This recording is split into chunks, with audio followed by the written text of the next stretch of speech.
So what are the different skin types and how can we keep our skin healthy? I'm Zainab, I'm the pharmacist from PillSorted. I'll help you understand what our skin is telling us. There's 3 points I want to make before I dive into the 5 different skin types. The first thing is our skin type can change over time. There are a couple of different factors. One of the important one is actually age. So as we age, our skin gets drier. The other important factor is actually our nutrition. So the food that we eat can affect our skin. And the third one is our hormonal fluctuations that can affect our skin and make it more oily or not. Now, I want to differentiate the skin types. The first skin type that I want to talk about is dry skin. Dry skin usually shows itself with becoming really tight, especially after being washed, and getting quite flaky. Now, the important things that we want to do is protect the barrier, the sebum there, because there might not be enough in a dry skin. The second type of skin is oily.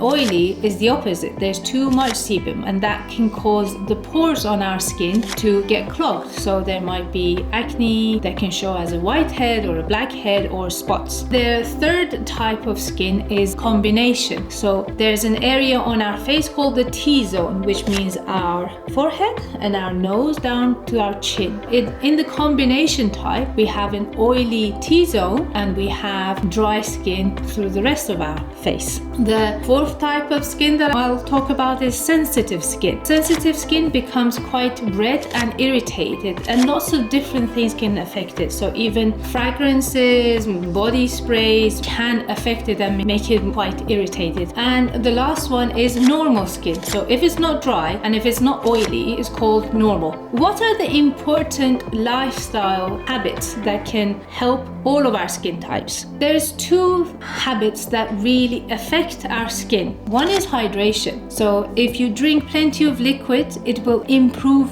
your skin health. The other one is actually rest. So the more tired you are, your skin will show it. The other important thing that we have to do as a habit is a routine. We have to have a cleaning, moisturizing, and sun protection routine. That will really affect the long-term health of our skin. But this routine is different for different skin types. Now, if we have a dry skin, it's really important to lock in that moisture as much as possible. So when you're using a product, you want to go with something that's more greasy. Ointments are the most useful things. And even when you want to wash it, you don't want to wash it for a long time. If it's oily skin, you want to make sure that you go with the lightest products, which are the lotions. And you want to check that the ingredients are non-comedogenic.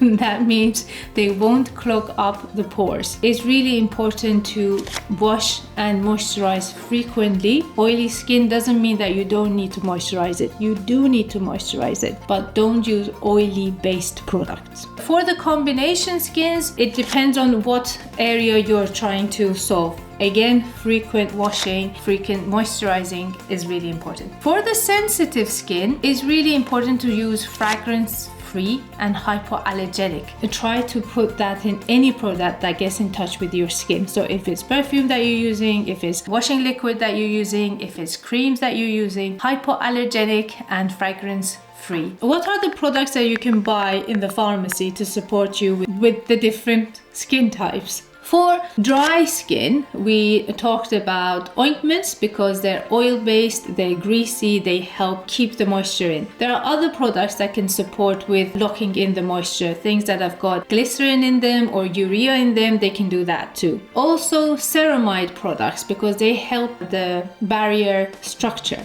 and they can help keep the moisture in. For the oily skin, if you see that it is causing acne or blocked pores, you can use salicylic acid based or benzoyl peroxide. So there are different kind of products, but they can help clear up the spots. Now, for sensitive skin or skin flare-ups, there are mild steroids that you can use for short term that'll help prevent the sensitivity and it'll help it calm down, even if there's a mild fungal infection. So how we know if it's a fungal infection? If it's quite itchy and if it doesn't clear up with the steroid, that usually shows that is an infection. There are plenty of creams and products that you can get from the pharmacy to help with clearing up minor infections. I will show you in a little bit more depth what's the difference between an ointment, between a cream, lotion, and a barrier cream, so that you can see it on my skin, how it feels, and judge for yourself what would work for your skin. Bear in mind, even in the different kinds of products,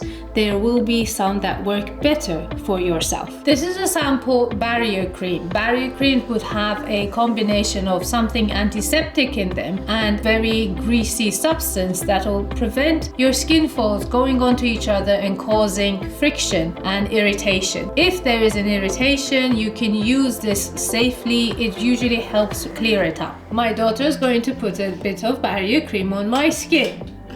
As you see, it's got a very protective material, so it will stay on my skin for a very long time, preventing it from friction. This is a sample lotion. Lotion is useful for a couple of different things. So it can be that oil-based moisturizing cleanser for dry skin types. It can also be used for oily skins all the time as a moisturizer. Let's see how lotion feels on my skin. It feels really light, and as you see, it gets absorbed very quickly. It's really important for people who've got oily skin to go for lotions, because moisturizing daily is important, but you don't want it to be too greasy. This one is a sample cream. Creams are perfect all-rounders. They're not as greasy as ointments. They're not too light like lotions. Perfect to use it throughout the whole day, both for dry skin, for sensitive skin, if it's hypoallergenic and fragrance free. So I'll show how the cream feels on my skin. My daughter will put some. Okay. As you see, it's not too greasy and it feels much lighter on my skin. It's perfect all-rounder to use throughout the whole day, and for sensitive skin, make sure it's the hypoallergenic type of cream. So I'm going to show you how the ointments feel on my skin. Okay.